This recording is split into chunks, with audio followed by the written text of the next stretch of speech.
Sejam bem-vindos a mais um episódio de Cravo Crimes, mais um podcast sobre True Crime, por que não? Sejam bem-vindos de volta. Mil desculpas por não ter postado por algum tempo. É uma situação que eu queria sentar para poder ir com calma explicar para vocês. Eu consegui um emprego. Yay! E... Bom, quando a gente consegue um novo emprego, a gente tem que focar um pouco mais em mostrar serviço e ser o melhor possível. Então eu quis focar mais no meu trabalho, porque era uma coisa que eu estava há muito tempo procurando. E eu não consegui gravar episódios assim com muita frequência, porque não sei se eu deixei isso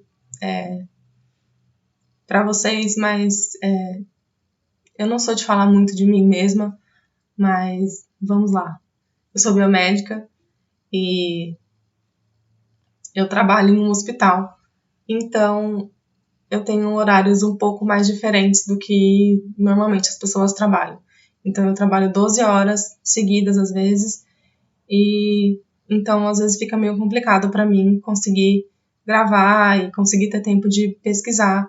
Então foi uma coisa que pegou muito para mim, porque eu estava extremamente cansada de pegar plantão de 12 horas e conseguir parar para gravar, conseguir parar para estudar, porque querendo ou não, o podcast ele toma um tempo bem grande, assim, porque eu faço tudo sozinha. Eu não tenho ninguém por trás, assim, é uma coisa que eu faço totalmente sozinha, foi um impulso totalmente meu. Então é uma coisa que eu me coloco de cabeça. Eu amo editar, eu amo fazer arte, eu amo gravar o podcast, é uma coisa que eu fiquei, assim, apaixonada. Mas só que toma muito tempo. Então eu não queria trazer para vocês alguma coisa que não fosse boa, porque eu sei como que são as pessoas, a gente gosta de ter o melhor conteúdo possível, e eu, como uma pessoa que ouve muito podcast de True Crime, eu procuro sempre o melhor, procuro sempre ouvir podcasts que tragam a maior tipo de informação possível. Adoro podcasts que são sobre um caso só, que eu fico, assim, episódios atrás de episódios ouvindo só de um crime. Que eu adoro essa coisa de você se inteirar, de você saber da história por trás, saber da pessoa que morreu, saber um pouco sobre a família, porque eu acho isso muito importante. Porque eu ouvi um podcast do Mamilos falando sobre isso, e uma coisa que elas não falaram, que eu achei muito importante, é que a gente tem que falar das vítimas. Eu acho que a gente está aqui para isso. Eu acho que falar sobre as vítimas, a gente falar o nome delas, a gente buscar informações sobre elas, saber como elas eram antes de ocorrer um crime, eu acho isso muito importante. Eu acho que isso é você fazer um podcast sobre True Crime, é você poder falar das vítimas e você poder trazer um pouco de vida e um pouco de conhecimento para as pessoas. Eu acho que além da gente falar dos crimes, lógico que é a principal parte, mas eu acho muito importante a gente falar das vítimas, e é uma coisa que eu sempre trato aqui, e uma coisa que me deixa muito motivada a trazer mais episódios e poder falar sobre essas pessoas. E eu não queria trazer um conteúdo para vocês que fosse um pouco mais fraco, que não desse tanta pesquisa, porque é uma coisa que eu mesma prezo e uma coisa que eu mesma não aceitaria fazer de qualquer jeito. Então, é isso. Me desculpem, mas agora com o tempo eu vou focar mais. Eu não sei se eu vou conseguir postar toda quarta-feira, porque quarta-feira é no meio da semana. E eu, super inteligente, botei no meio da semana, sem pensar no amanhã. Então, talvez eu poste nos finais de semana. Eu não sei se vai ser sábado ou domingo, eu ainda tô vendo isso. Qual vai ser o melhor dia para eu postar para vocês. Mas podem ficar tranquilos que eu vou voltar a trazer mais episódios para vocês e me inteirar mais e ficar mais de cabeça quando eu tiver folga de fazer as coisas do podcast. Então é isso. Eu espero que vocês gostem do episódio de hoje. É uma coisa que eu queria trazer faz um tempo. Eu ouvi esse caso de novo da Kendall Rae. Ela é uma pessoa que faz vídeos e ela tem um podcast que é incrível. Eu sou apaixonada pelo conteúdo que ela traz, e ela traz exatamente o que na verdade, ela foi a minha inspiração para começar a fazer o podcast, porque eu vi o jeito que ela fazia e eu sentia falta, às vezes, disso em podcasts brasileiros. Então, eu espero que vocês gostem do episódio de hoje.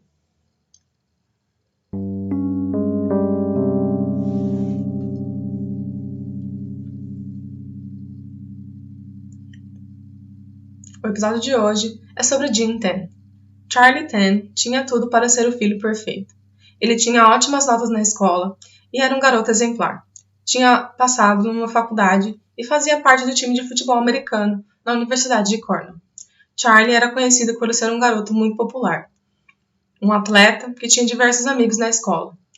E ele era o presidente da classe da sua escola e ninguém tinha algo de ruim para falar dele. Mas infelizmente, não é assim que a história vai seguir, porque senão eu não estaria aqui contando de Charlie para vocês. E não, ele não é a nossa vítima do caso de hoje, como vocês podem ter visto no título do episódio. A vítima do nosso caso de hoje é Jim Tan, ou Lin Tan, o pai de Charlie. Não há muito na mídia sobre o pai de Charlie, e há uma coisa que eu já falei em diversos episódios no podcast, o quão difícil é poder falar das vítimas, e como eles existem apenas nos crimes que aconteceram com eles. Os pais de Charlie eram imigrantes chineses que saíram de seu país para dar um futuro melhor para seus filhos. Eles passaram um tempo no Canadá e depois se mudaram para os Estados Unidos com seus filhos, Jeffrey, sendo o filho mais velho, e Charlie, o mais novo. Seus filhos cresceram em uma cultura diferente e tiveram grandes oportunidades para estudar e crescer para dar orgulho para seus pais. Jeffrey não ficava muito longe de seu irmão. Ele foi o primeiro a entrar em uma faculdade e dar exemplo para seu irmão mais novo. E Charlie não foge disso. Ele era um ótimo aluno na escola, sempre muito envolvido em esportes e em atividades da escola, e com isso, ao passar na faculdade, logo ingressou e se envolveu com o time de futebol americano da universidade que ele estudava. Jim tinha uma empresa de tecnologia e ele era um homem bem-sucedido. Então, eles tinham uma boa vida e, consequentemente, a família Tan toda tinha. Tudo até aqui parece muito perfeito. Uma família que tinha se mudado do país para buscar uma vida melhor para seus filhos nos Estados Unidos.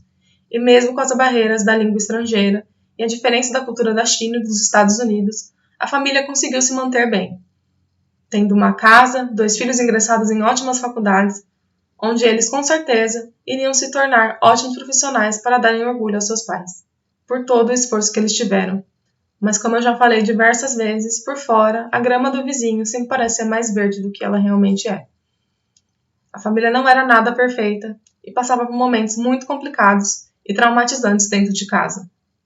O que sabia Jim é que ele era um homem muito agressivo com sua família, principalmente com sua esposa. De acordo com informes vindo da polícia local de Pittsford, cidade onde a família até morava, houve diversas ligações para o número de emergência da casa da família. Muitas vezes era o próprio Jim que ligava para a polícia falando que sua esposa tinha agarrado seu braço e que ela tinha um arranhado, ou que ele estava bravo demais com sua esposa, ou até mesmo com seu filho mais velho, Jeffrey, mas a maioria das vezes as ligações eram sobre Jim Tan, o quão agressivo ele era com a sua família, e ele chegava a usar força física contra sua mulher e até mesmo contra seus filhos. Como já comentamos em diversos casos parecidos aqui no podcast, não irei entrar muito a fundo, mas é impossível não falar de relacionamentos abusivos e a relação dos pais e com seus filhos, e o quanto isso afeta a vida dos seus filhos para sempre. Uma vez, Charlie ligou para a polícia porque ele suspeitava que sua mulher tinha roubado papéis importantes do seu trabalho, ou que ele brigou com seu filho mais velho, Jeffrey, porque ele suspeitava que, na época, o filho tinha colocado alguma coisa em sua comida. E uma coisa que é bem estranha e que vocês vão achar também, é que nesse relatório de ligações da família para a polícia, Charlie não é mencionado nenhuma vez. E há uma coisa que é muito interessante, que a matéria do Democratic and Chronicle trouxe para a gente, e eu vou falar para vocês. Relatórios mostram que o pai e marido queria sempre estar no controle do seu filho mais velho, o Jeffrey. E pelo que parece, tinha uma atitude um pouco mais rebelde quando ele era adolescente, e também por sua esposa. De acordo com uma ex-namorada, um antigo treinador de Charlie, Charlie era muito bom em manter seus sentimentos para ele mesmo. E muitos não sabiam o que se passava dentro de casa. Até que no dia 28 de janeiro de 2015, a mãe de Charlie, Queen Tan, liga para a polícia dizendo que o marido tinha enforcado ela ao ponto que ela ficou inconsciente. E ela tinha marcas vermelhas ao redor do pescoço todo dela. Pelo que eu ouvi dizer, a ligação caiu. E quando o número de emergência liga de novo para casa, Jean aparece e atende o telefone. E fala que não era nada disso. E que a mulher dele estava um pouco alterada por uma briga que eles tiveram. E pasmem, o operador de emergência acredita no homem e não faz nada demais. Pelo que eu consegui entender e pelo que eu vi e pesquisei, era uma coisa que acontecia muitas vezes. A família Tan fez inúmeras ligações para o número de emergência. E a polícia nunca fez nada demais para tentar proteger a mulher e os filhos das ações violentas de Jean Tan. Nós que gostamos de ouvir histórias sobre true crime, estamos até que acostumados a ver situações em que a polícia nunca faz o suficiente em casos de violência doméstica, especialmente em casos como esse. Uma vez que as agressões físicas começam, eles tendem a escalar, porque o agressor começa a pegar confiança de que nada demais vai acontecer com ele. E nós já vimos inúmeras vezes que as vítimas de violência doméstica muitas vezes não ligam para a emergência. E o fato de Queen ligar e a polícia chegou até mesmo ir até a casa dela para averiguar a situação, mas Jean estava lá, sempre para contornar a situação, e nada demais foi feito. Não há registro de nenhuma ação que a polícia fez para que a situação dentro de casa fosse um pouco mais tranquila. E foi assim que os eventos do caso de hoje aconteceram. No dia 29 de janeiro de 2015, um dia depois do ocorrido, o irmão mais velho de Charlie manda uma mensagem para ele dizendo que os pais tinham tido uma briga e que o pai dele tinha batido na mãe e que ele a enforcou. E o irmão dele disse na mensagem que ele tinha que tomar alguma decisão logo e queria ser uma decisão mais importante que já fizeram na vida dele. E Charlie mais tarde afirma que ele entendeu que seu irmão queria que ele fizesse alguma coisa para intervir na situação que estava acontecendo na casa e proteger a mãe deles. Alguns dias depois, Charlie fala com sua mãe no telefone e Queen, a mãe dos meninos, diz que acreditava que na próxima vez que houvesse alguma briga entre o casal, Jean iria matar ela. Charlie então diz para sua mãe para ela ficar na defensiva, se trancar no quarto de hóspedes da casa e tentar não fazer nada demais que irrite o pai dele. Então, ele decide que ele ia mudar a situação da sua casa uma vez por todas. Ele tenta comprar uma arma, mas como ele não era um cidadão americano, e sim canadense, ele não poderia comprar uma arma com muita facilidade. Então, ele pede para um amigo comprar uma arma para ele no seu lugar. Um amigo, claro, que compra. Por que não, não é mesmo? Charlie diz, depois em uma carta, onde ele confessou o crime que ele cometeu, que ele sentiu o peso das ações e decisões que ele tinha tomado, mas que ele sentia que não podia voltar atrás. Eu acredito que Charlie sentiu que ele era a pessoa que iria salvar a mãe deles da mão do próprio pai. Como ele estava morando em uma outra cidade onde ele estudava, ele disse que seus amigos que ele precisava voltar para casa, e muitos dos amigos já sabiam o que acontecia dentro da casa dele, e ninguém estranhou o comportamento do garoto. Charlie até mesmo notificou seu treinador que ele precisava ir para casa devido a problemas familiares, e o treinador disse apenas para o garoto que ele mandasse uma mensagem quando chegasse em casa para saber que estava tudo bem.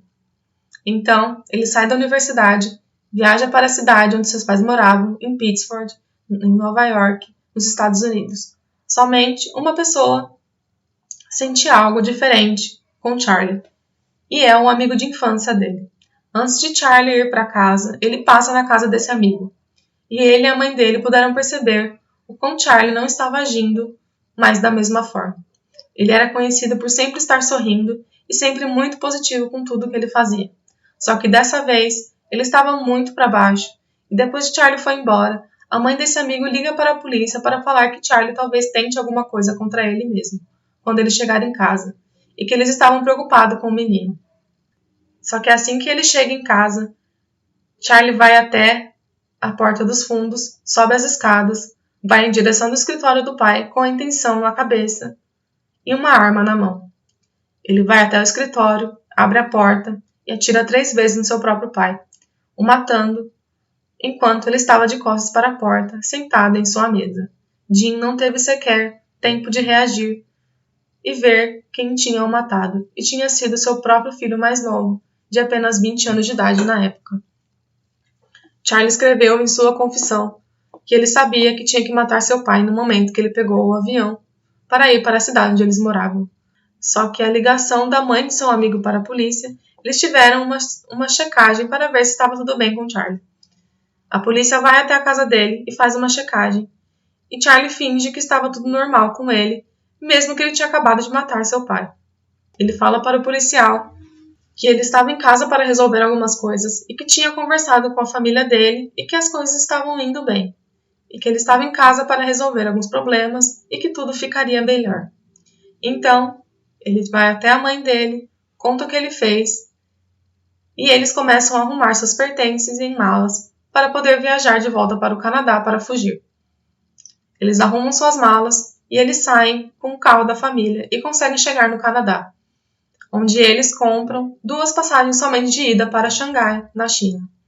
Então, eles preparam seus visas chineses e quando eles pegam seus visas, Charlie decide que ele precisa voltar para os Estados Unidos. E ele fala em sua carta que ele sabia que se ele mesmo fosse para a China com sua mãe, ela seria incriminada pelo crime que ele cometeu. E que eles não podiam deixar o irmão mais velho sozinho nos Estados Unidos sem saber de nada. Então Quint, a mãe de Charlie, depois deles dirigirem de volta para os Estados Unidos, liga para a polícia e fala que o filho dela tinha atirado em seu marido. Mas é aqui que é uma coisa que ficou comigo na cabeça quando eu ouvi falar nesse caso. Tudo isso, eles demoram 4 dias para tomar essa decisão. Enquanto isso, o corpo de Jim Tan estava ainda na mesma posição, em casa se decompondo. A polícia chega até o local e, pela ligação, Quint fala que o crime tinha acabado de acontecer. Mas assim que eles veem o estado do corpo de Jim Tan, eles sabem que eles estavam mentindo para a polícia. Outra coisa que Charlie fala para a polícia é que o pai dele ia matar a mãe dele se ele não fizesse alguma coisa. Ele sempre coloca que ele não tinha outra opção a não ser matar seu pai para que todo aquele inferno que eles viviam dentro de casa pudesse acabar. A polícia começa a perceber coisas na casa que não faziam sentido com a história que eles estavam tentando contar naquele momento. É que eles encontram fotos de passaportes recém-tirados e telefones de advogados de defesa. E é uma coisa que me deixa com uma pulga atrás da orelha, é que a mãe em nenhum momento pensa no outro filho que ela tem, e que estava também na faculdade estudando, e ela não reage de forma nenhuma. Ela não ouviu os disparos da arma, e o filho teve que contar para ela o que ele tinha feito. Tudo isso que eu acabei de contar para vocês é a versão que Charlie dá para o juiz mais para frente. De primeira, a história que eles mantêm é que o pai foi morto por seu filho no dia da ligação para a polícia e que tinha sido ele. Essa história é muito bem contada para mim. Eu ouvi inúmeros casos e esse caso me deixou com a famosa pulga atrás da orelha. Primeiro, porque a mãe dele não escutou os 3 disparos que o filho efetuou contra o próprio pai. Ela não reagiu de nenhuma forma ao que o filho tinha feito, largou tudo para fugir com seu filho. E só depois que o menino de apenas 19 anos na época decidiu que ele deveria voltar, porque ele não podia deixar seu irmão para trás, e que a polícia podia incriminar ela por tudo o que tinha acontecido na casa deles. É lógico que o fato dele ter comprado a arma e ter pedido para um dos seus amigos comprar uma para ele é um fato que coloca ele como principal suspeito. Mas as ações da mãe dele me soam bem estranhas e suspeitas também. Mas isso aqui é uma coisa pessoal e é um motivo por ter decidido falar sobre esse caso. Tudo me soa tudo bem planejado e bem executado, porque todas as provas vão indicar que Charlie foi o responsável por ter planejado a morte de seu próprio pai. Mas enfim, isso aqui é a minha opinião, e eu e os meus botões, com as minhas teorias de suspeitar de todo mundo. Outra coisa que é interessante é que Charlie manda um e-mail para seus amigos da fraternidade, em que ele participava, e o título do e-mail era Showtime, ou em uma tradução livre, é hora do show. E que ele contou para os seus amigos que ele poderia aparecer nos noticiários.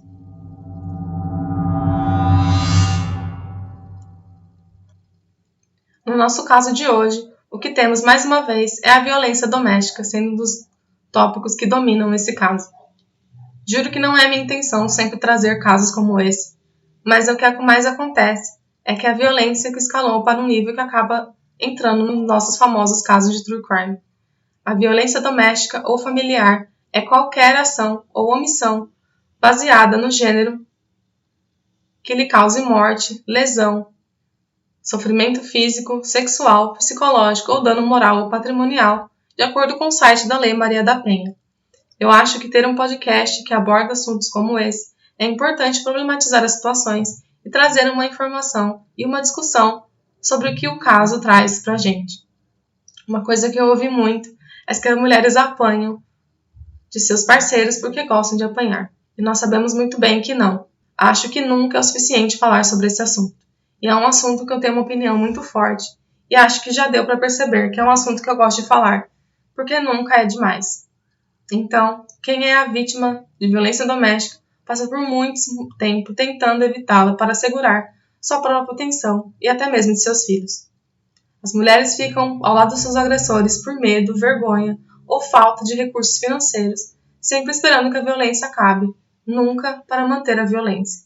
Então, já vamos começar com isso, porque eu acho muito importante estabelecer, por qualquer motivo que seja, nunca, e eu digo mais uma vez, nunca deve-se julgar as vítimas por ficar com seus parceiros ou porque elas gostam de apanhar. O medo e o dano psicológico que as mulheres e crianças sofrem na mão de seus próprios pais ou parceiros da mãe é tão grande que eles não conseguem sair. Nós não temos que julgar as vítimas. Quem nós temos que julgar e apontar o dedo são os agressores. Eles que têm que ser julgados e não apontar o dedo para a vítima. Assim, com a mistificação da violência doméstica para mulheres, porque gostam, uma coisa que eu acho importante abordar é que a violência doméstica não escolhe raça, cor, classe social ou religião. Ela está presente em todos. Nós podemos ver que a família de Jim Tan tinha uma boa estabilidade financeira, eles tinham tudo para ser aquela família perfeita e conseguiu ganhar a vida nos Estados Unidos com muita força, mas eles não eram. Jim era um agressor e um homem que batia na sua própria esposa e abusava psicologicamente dos seus filhos. Por mais que ele seja vítima do nosso caso de hoje, não vou passar pano e nunca para agressores. Não importa qual seja o motivo por trás de uma pessoa se tornar agressiva, a violência nunca se justifica. O que deu para perceber no nosso caso de hoje é que os filhos veem a uma situação em que eles querem proteger as mães. E esse foi o caso de Charlie. Pelo que eu consegui perceber, ele faria tudo por sua mãe, e ele se viu em uma situação que ele sentiu que ele era o único que conseguiria resolver a situação. A violência sofrida por mulheres é um problema social, e o público, na medida em que impacta a economia do país e absorve recursos e esforços substanciais tanto do Estado quanto do setor privado, aposentadorias precoces, pensões por morte, auxílio-doença, afastamento de trabalho, consultas médicas e internações, de acordo com o 3º artigo da Lei Maria da Penha, é de responsabilidade da família, da sociedade e do poder público assegurar que as mulheres, o exercício dos direitos à vida, à segurança, à educação, à cultura, à moradia, ao acesso à justiça, ao esporte, ao lazer, ao trabalho, à cidadania, à dignidade, ao respeito e à convivência familiar e comunitária. Além disso, desde 2012, por uma decisão do Supremo Tribunal Federal, a Lei Maria da Penha é passível de ser aplicada, mesmo sem queixa da vítima, o que significa que qualquer pessoa pode fazer uma denúncia contra o agressor, inclusive de forma anônima. Achar que um companheiro da vítima sabe o que está fazendo é legitimar a violência num contexto cultural machista e patriarcal. Quando a violência existe em uma relação, ninguém pode se calar. Então aquela história de entre briga de marido e mulher não se mete a colher é mentira. A gente tem que meter todos os talheres possíveis quando se trata de violência doméstica. Segundo os dados da Organização Mundial da Saúde, em 2013 o Brasil já ocupava o 5º lugar no ranking de 83 países onde já se matavam mulheres. São 4,8 homicídios por 100 mil mulheres. E em quase 30% dos crimes ocorrem nos domicílios. Além disso, uma pesquisa do Data Senado revelou que 1 em cada 5 brasileiras assumiram que já foram vítimas de violência doméstica e familiar provocada por um homem. Os resultados da Fundação Perseu Abramo, com base num estudo realizado em 2010, também reforçam esses dados. Para se ter uma ideia, a cada 2 minutos, 5 mulheres são violentadas agressivamente. Outra confirmação da frequente violência de gênero é o ciclo que se estabelece, e eu constantemente repito, um aumento da tensão, ato de violência e a fase da lua de mel. Nessas 3 fases, a mulher sofre vários tipos de violência: física, moral, psicológica, sexual e patrimonial, que podem ser praticadas de maneira isolada ou não. Tanto a proteção das vítimas quanto a punição desses agressores são importantes para o combate da violência. Mas isso não é o suficiente, principalmente porque a violência doméstica e familiar contra as mulheres é um problema estrutural, ou seja, ocorre com frequência em todos os estados sociais, obedecendo uma lógica de agressões em que são mapeadas um ciclo de violência. Daí surge a necessidade também das ações sequenciadas para o enfrentamento de violência de gênero, tais como inserir essa discussão nos currículos escolares de maneira multidisciplinar, criar políticas públicas com medidas integradas de prevenção, promover pesquisas para gerar estatísticas e possibilitar uma sistemização do sistema em âmbito nacional, realizar campanhas educativas para a sociedade em geral e difundir a Lei Maria da Penha e outros instrumentos de proteção dos direitos humanos das mulheres. Todas as informações eu tirei do site da Lei Maria da Penha, e as mulheres devem procurar, em primeiro lugar, um centro de referência de atendimento à mulher em sua cidade. Lá, elas podem buscar orientações para entender melhor a situação em que estão passando, obter informações sobre a Lei Maria da Penha e, com isso, romper o ciclo de violência. Dessa forma, as mulheres vão se empoderar e decidir o melhor momento para fazer a denúncia. Nos locais em que não existe esse tipo de associação, é possível acionar o Ligue 180, um serviço disponibilizado pelo governo federal que funciona 24 horas por dia, todos os dias da semana. Por meio desse canal, a mulher pode saber onde existe um centro de referência de atendimento à mulher ou uma delegacia especializada no atendimento de mulheres, bem como conseguir outras informações que precisar. É possível também se dirigir diretamente a uma delegacia de atendimento especializada a mulheres, sobretudo se a mulher estiver sob ameaça ou sofrendo violência física. Todos esses passos são importantes para que a vítima de violência de gênero se sinta protegida. Quando uma mulher revela as agressões que ela sofre, ela dá um passo importante para a quebra desse ciclo. Essa atitude muitas vezes é muito difícil, mas ajuda a diminuir o seu isolamento e solidão. Por isso, deve ser apoiada e incentivada. O primeiro passo para o acolhimento de mulheres em situações de violência é dar o crédito em seus relatos. Mensagens positivas, palavras de apoio vão dar a segurança e melhor a autoestima da vítima, podendo ser preciosas para encorajá-las nessa situação. Você não está sozinha. Eu me preocupo com você e juntas vamos buscar uma segurança e bem-estar. Eu acredito em você. A sua vida é importante para nós. Nenhuma a menos. O que devemos fazer? Como posso te ajudar? Essas são palavras que podem ajudar muito uma pessoa que sofre violência doméstica.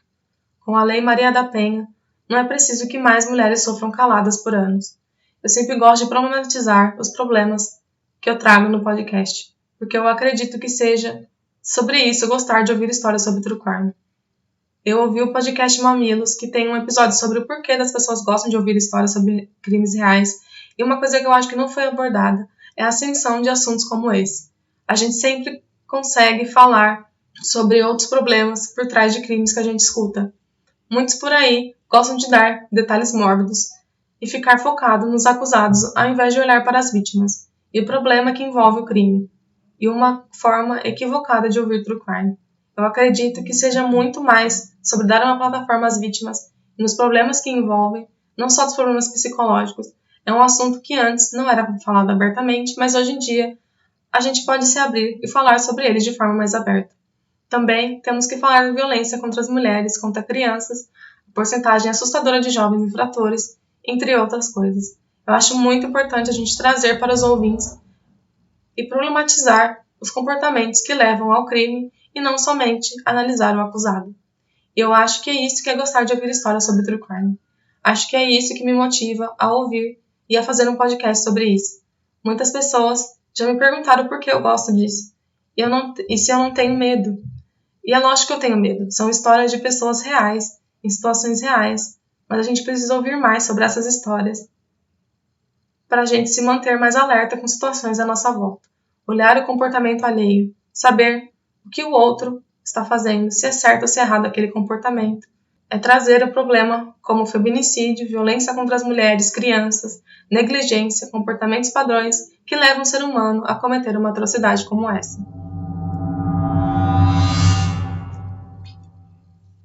Com isso tudo que eu contei para vocês, Charlie Tan foi acusado de homicídio de segundo grau, que seria o nosso homicídio culposo, aquele sem intenção de matar, devido à história que ele e a sua mãe contaram de que houve uma briga entre pai e filho, em que Charlie não viu outra saída a não ser matar o próprio pai para proteger sua mãe. A mãe de Charlie não foi acusada de nada, somente o filho foi acusado e poderia levar 25 anos até mesmo prisão perpétua pelo homicídio de Jim Tan. E uma coisa que é dita no episódio da série Dateline Unforgettable é que uma amiga de Charlie criou uma arrecadação para ajudar ele nas despesas com seus advogados e tudo mais. Eles conseguiram arrecadar mais de $50 mil para ele. E é uma coisa que me deixou bem chocada sobre esse caso. Ninguém esperava que Charlie pudesse fazer uma coisa dessas. Todo mundo sempre ficou muito do lado dele e sempre falaram que ele era uma pessoa muito legal, mais legal que eles já puderam conhecer, e que ele faria tudo por sua família e por seus amigos. Todos acreditavam que ele não teria sido responsável pelo crime, e sim que ele estava ajudando outra pessoa, levando a culpa do assassinato do pai. Outra coisa que foi abordada é que Charlie nunca teria se metido nas brigas entre os pais. E essa é a primeira vez que ele teria agido contra seu pai, comprando uma arma e matando ele, depois do pai enforcar a mãe até ela desmaiar. Então, anos após, Charlie foi julgado. E a equipe de acusação tinha um caso muito difícil contra Charlie, porque a comunidade em si não acreditava que ele pudesse ter feito alguma coisa. Ele tinha amigos e um número grande de pessoas que o apoiavam, que achavam um absurdo ter que acusar um menino e querer prender ele somente por ter defendido a sua própria mãe. E a acusação tinha que provar que não foi um homicídio justificável e que Charlie tinha a intenção de matar o pai antes dele chegar em casa, porque querendo acreditar na versão que ele conta, é impossível não pensar que Charlie foi com esse pensamento, a partir do momento que ele pede para o amigo comprar uma arma para ele. O amigo comprou a arma em um mercado Walmart, disse para os investigadores que ele não sabia que Charlie iria fazer isso. Ele disse que Charlie tinha dito que ele queria caçar com sua família e ele pediu a ajuda desse amigo, que não viu sendo nada demais comprar uma arma para o seu amigo. Pois é, nada demais comprar uma arma para um amigo, né? E é uma coisa que a acusação conseguiu mostrar, porque é inevitável pensar o porquê ele iria comprar uma arma antes mesmo de chegar em casa para brigar com seu pai. E não era uma arma pequena que ele comprou. Eu não entendo de armas, mas para vocês terem uma noção, a arma seria como se fosse uma espingarda pelo tamanho. Charlie, como eu falei para vocês no começo, era um cidadão canadense. Ele teria que esperar um tempo para poder ter aprovação para comprar uma arma. Ele não teria todo esse tempo do mundo, e é quando ele decide mentir para seu amigo e fazer ele comprar uma arma para ele. Outra coisa que a acusação trouxe para o júri foi que ele não tinha indícios nenhum dentro de casa que havia tido uma briga entre os dois, ou até mesmo entre Jim e Quinn naquela tarde, quando aconteceu o assassinato do pai de Charlie, o que derruba a versão dele, de que foi no calor da emoção da briga que ele teria pego a arma e atirado em seu pai. E a teoria da acusação é que Jim Tan estava em casa, no escritório, respondendo e-mails quando seu filho teria chegado, depois de viajar até a casa, e que Charlie teria entrado em casa, atirado em Jim 3 vezes, uma no peito e 2 na cabeça, como se fosse em forma de execução. Enquanto isso, a defesa já tinha, para ajudar, o apoio da comunidade em geral. E o que mais me intriga nesse caso é que ninguém ficou do lado da vítima no nosso caso de hoje. Ninguém, nem mesmo a família dele, queria ficar do lado dele no julgamento. Todos ficaram do lado de Charlie Tan. Ainda mais pela história de que o pai dele era o agressor e que o filho teria feito isso para proteger sua mãe. Lembrando que aqui no podcast, violência doméstica é um assunto muito sério e eu trato com um cuidado maior do mundo. Mas temos que lembrar que ninguém merece ser assassinado, mesmo que a nossa vítima de hoje não seja uma das melhores pessoas do mundo.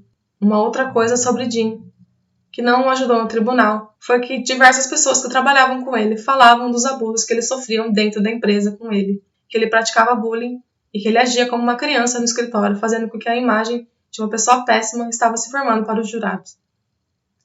Mas vocês devem estar pensando com essa estratégia que eles usariam para defender Charlie, mas não foi.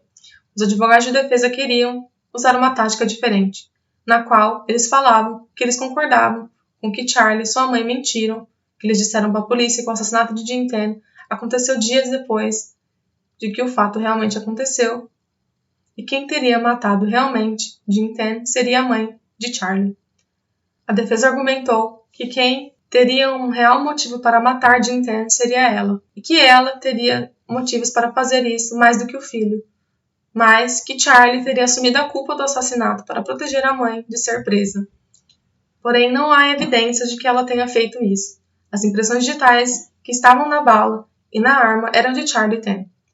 O advogado de defesa chega a dizer que isso não exemplifica que ele matou de fato, mas que ele tinha somente carregado a arma com munição e que a mãe tinha feito trabalho sujo. E uma das coisas que o episódio sobre o caso traz é que explicaria o porquê Charlie mandou aquele e-mail para os amigos antes de chegar em casa, dizendo que provavelmente ele iria aparecer nos noticiários e que a verdade um dia viria à tona. Esse foi o argumento final dos advogados de defesa do caso, o que deixou, com certeza, o time de acusações bem revoltados com a virada na cabeça do corpo de jurados. Enquanto isso, o promotor de justiça foi dar seu argumento final. Ele se equivocou bastante e chegou a pegar a arma do crime e ir até os jurados e falar das impressões digitais que comprovavam que Charlie tinha sido o único indivíduo que mexeu na arma, o que fez com que ele levasse uma bronca do juiz por ter sido tão agressivo. Com isso, a defesa fez o que eles queriam: pegar o time de acusação totalmente desprevenido em relação a qual seria a defesa deles. Depois de uma semana de testemunhos dos dois lados, o júri iria deliberar sobre o caso. O mais importante sobre o episódio que eu assisti sobre o caso de hoje é que eles chegaram a entrevistar uma das juradas do caso, e ela disse que foi uma confusão depois do argumento da defesa de que Queen Ten seria a real assassina de Jin-Ten. Jurados ficaram muito confusos e no final foram 8 jurados que achavam que ele era o culpado pelo fato das impressões digitais dele estarem na arma, enquanto 4 achavam que ele era inocente. E vocês sabem que nos Estados Unidos o júri tem que ser unânime, então o juiz determinou que seria uma anulação do julgamento devido à discrepância da decisão dos jurados. E então é quando o caso vira de ponta cabeça e vai deixar muitas pessoas chocadas. O juiz chamou para uma audiência para falar da petição do advogado de defesa que fizeram para que não houvesse mais um caso devido à falta de evidências. O juiz começou falando sobre que não tinha provas suficientes de que Charlie tinha sido realmente quem atirou em Jin-Ten e que as impressões digitais estavam somente na bala em que estava no escritório onde a vítima do caso de hoje foi morta, e que isso não indicava que ele realmente tinha sido a pessoa que atirou em Jin-Ten. E é quando o juiz decide que não haveria outro julgamento com a acusação de homicídio culposo sobre Charlie, fazendo com que fosse anulada a acusação. Isso mesmo, foi anulada a acusação contra Charlie Ten. E com isso, Charlie foi mandado embora para casa, ainda com sua reputação intacta, sendo ainda visto como um garoto de ouro que tinha matado seu pai porque ele era abusivo. Jin-Ten fez muitos inimigos e pessoas que não gostavam dele durante sua vida. Então, não foi uma surpresa muito grande quando o juiz tomou essa decisão. Mas mesmo assim, eu fiquei chocada que mesmo com as impressões digitais na bala que estavam na cena do crime, ele não foi acusado de nada. O juiz determinou que não havia provas concretas o suficientes para comprovar que Charlie tinha sido realmente o responsável por matar seu próprio pai.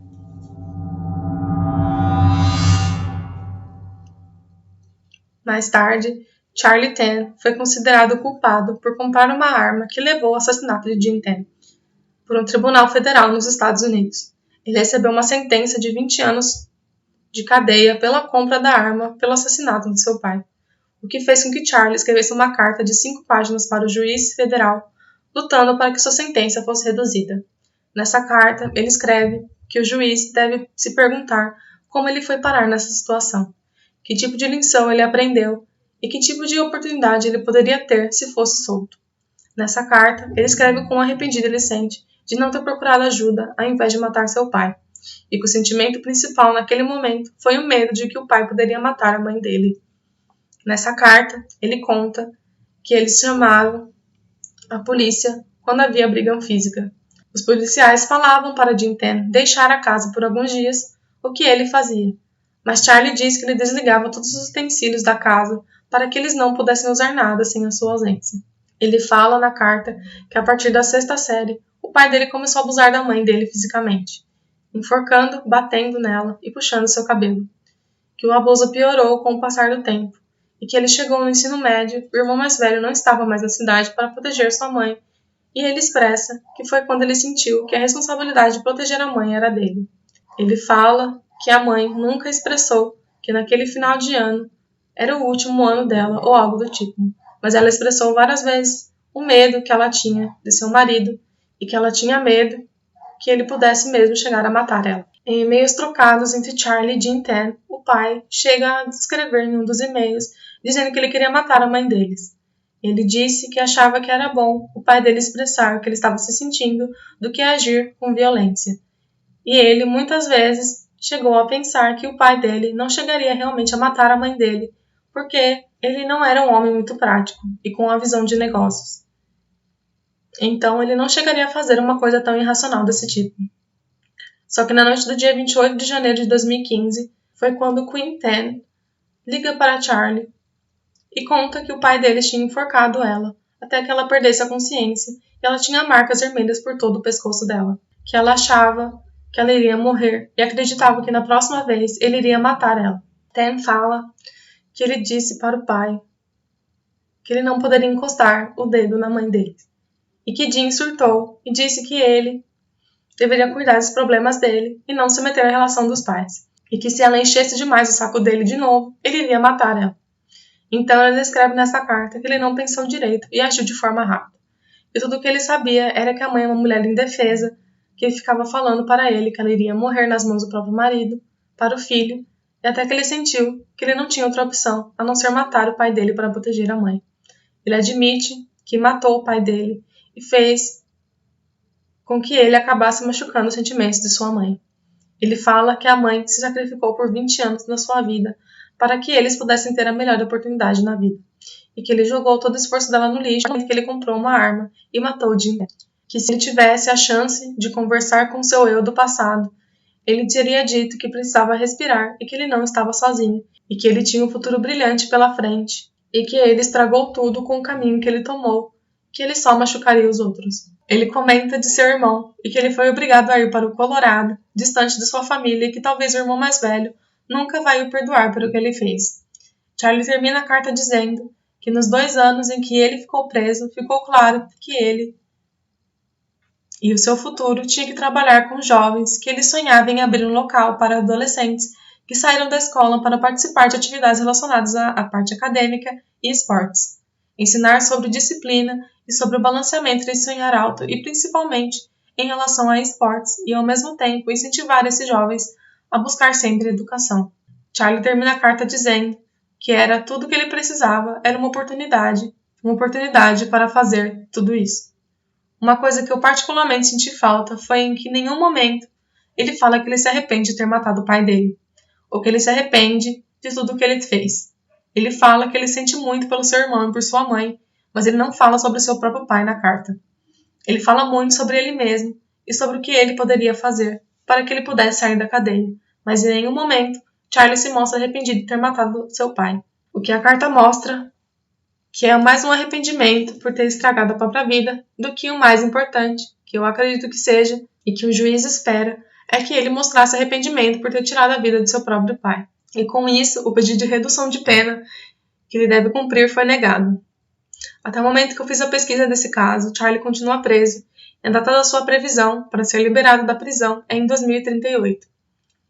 O pedido de pena reduzida foi negado porque ele não apresentava evidências suficientes para provar a violência na casa dele, e que não tiveram provas substanciais para comprovar que o pai dele ameaçava a vida da mãe para que ele tivesse comprado a arma e matado seu pai. Enquanto isso, a mãe de Charlie assumiu a empresa de seu marido junto com seu filho mais velho, enquanto Charlie continua servindo seus 20 anos de cadeia por comprar uma arma ilegal que levou ao assassinato de seu pai.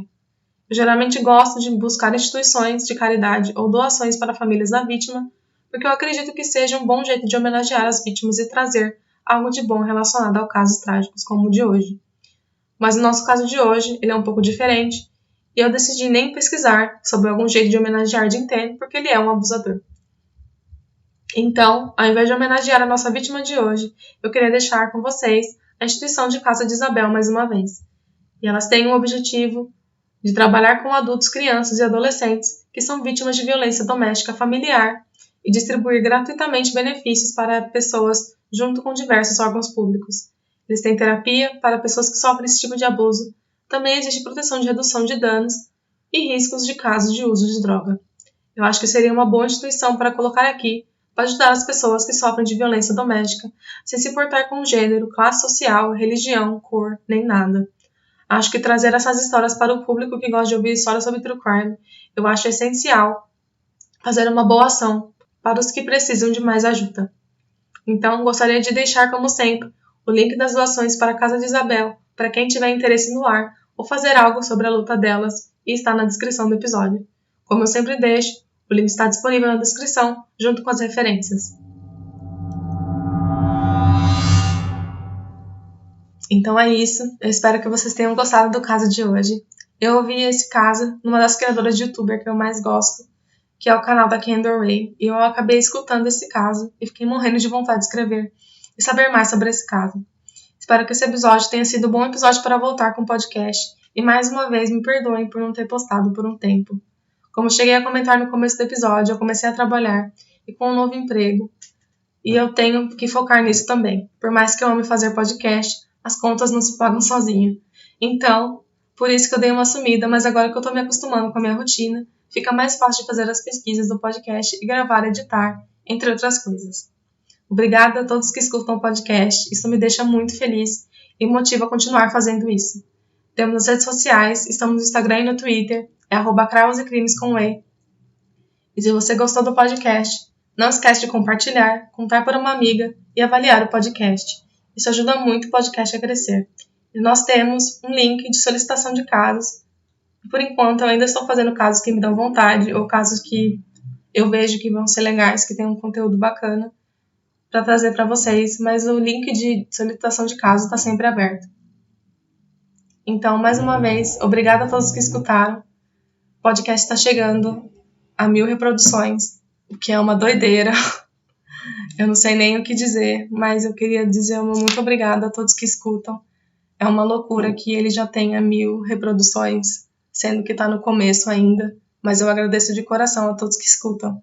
Muito obrigada, se cuidem e até a próxima.